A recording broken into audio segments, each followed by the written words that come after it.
Welcome back मंडळी, सगळ्यांचं पुन्हा एकदा स्वागत आहे आपल्या कोकणी कुटुंब या युट्यूब चॅनलवरती। तर मंडळी, आज गौरी आगमनाचा दिवस आहे आणि आमच्याकडे आता गौरीसाठी आमचे जे ग्रामदैवत आहे नवा काळभैरव जोगेश्वरी ते देखील माघारी येतात।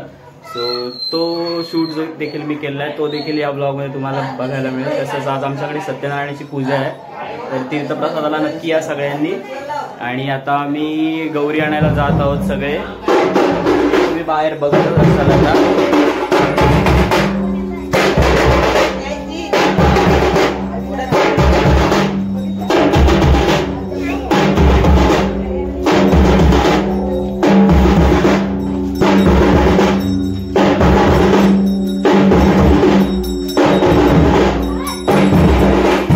मंडळी, व्हिडिओच्या सुरुवातीला सांगितल्याप्रमाणे गौरी आगमनाच्या दिवशी दरवर्षी आमच्याकडे सत्यनारायणाची पूजा असते, त्याचीच ही तयारी। सकाळी 8:30 वाजता भटजी येणार होते, त्याच्यामुळे सकाळी लवकर उठून आम्ही ही सर्व तयारी केली होती। आणि हे आरती चालू असतानाचे काही क्षण।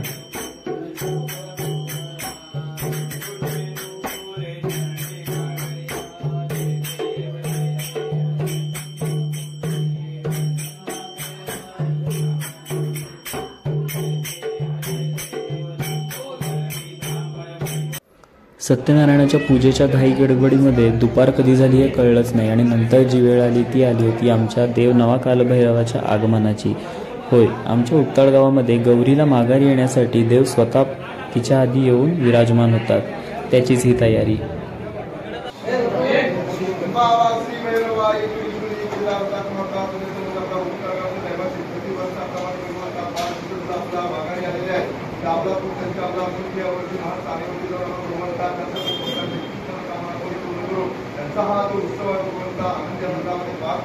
कुठल्या प्रकारचे विघ्न इष्ट नाही भगवंताचं भक्ताचं इच्छित कामना परिपूर्ण करा आणि आपण 16 मंत्रामध्ये जे करतात दुःख त्याबद्दल आपल्याला द्या।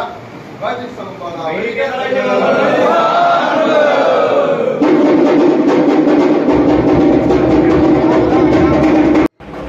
तर मंडळी, तुम्ही जर कोकणातले असाल तर तुम्हाला हे नक्कीच माहिती असेल की आपल्याकडच्या काही गावांमध्ये देवांना गणपतीमध्ये रूपं लागतात आणि त्याच्या शेजारीच गणपती आणि गौरीची स्थापना केली जाते।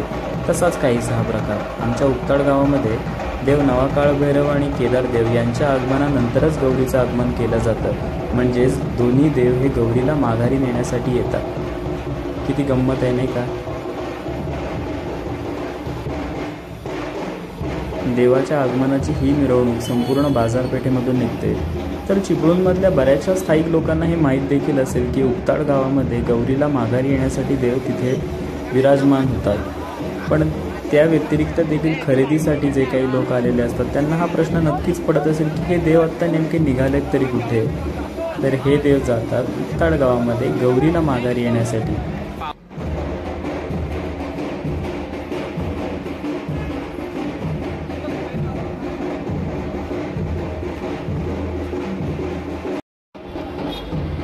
देवाच्या पालखीला खांदा घालता यावा ही प्रत्येक कोकणी मुलाची इच्छा आणि ती मी देखील पूर्ण करून घेतली।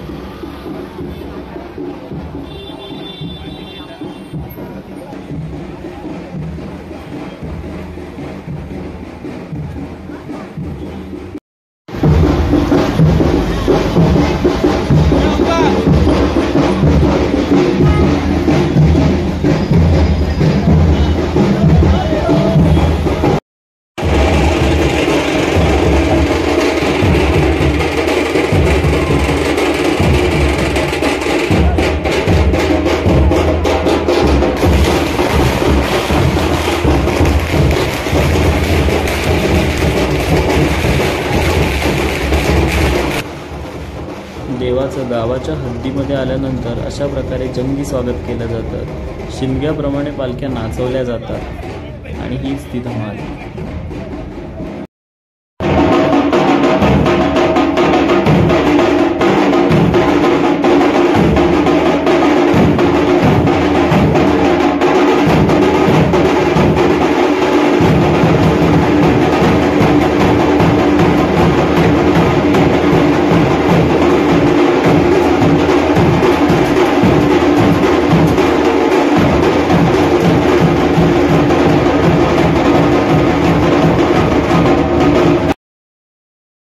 तर मंडळी, आपल्या इथे आता गौरी आगमनाची तयारी सुरू आहे. आपल्याकडे आता दारावरून गौरी जाणार आहेत. सो सगळ्यांच्या इथे असेच दारामध्ये पाट ठेवलेले आहेत आणि रांगोळ्या वगैरे काढायचं काम चालू आहे. पाऊस थांबला ते बरं झालं नाही, बारीक बारीक आहे. पण आता गौरीचा ब्लॉग करायचा आहे.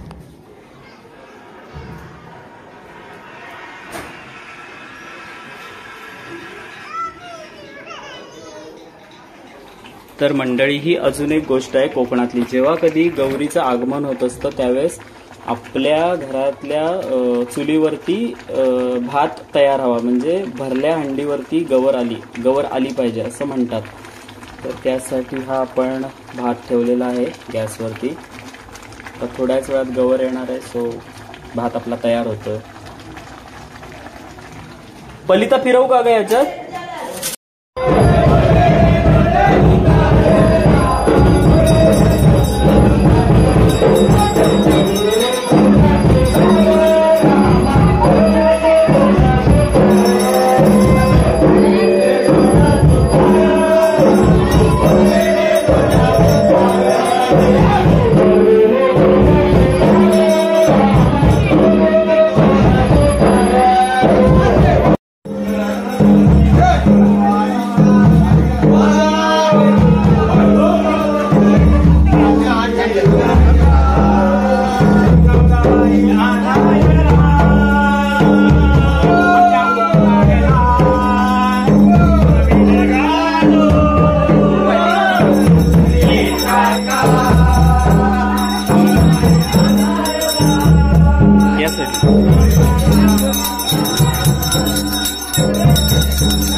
कशी पाहिजे सांगा ते. हो कशी पाहिजे कशी पाहिजे. जर इकडं परत हल्ली जर अशी मान जरा मान अशी झाली थोडी झाली.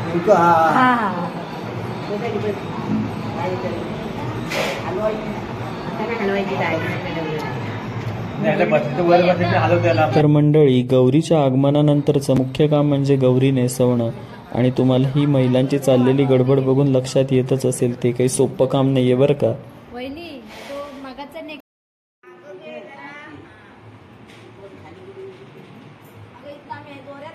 तर मंडळी, तुम्हाला हा ब्लॉग कसा वाटला हे कमेंट करून जरूर कळवा आणि लाईक आणि शेअर करायला विसरू नका.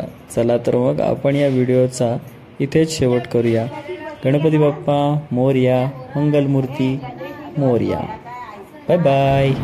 दोन अंडे तुम्ही पण बाय.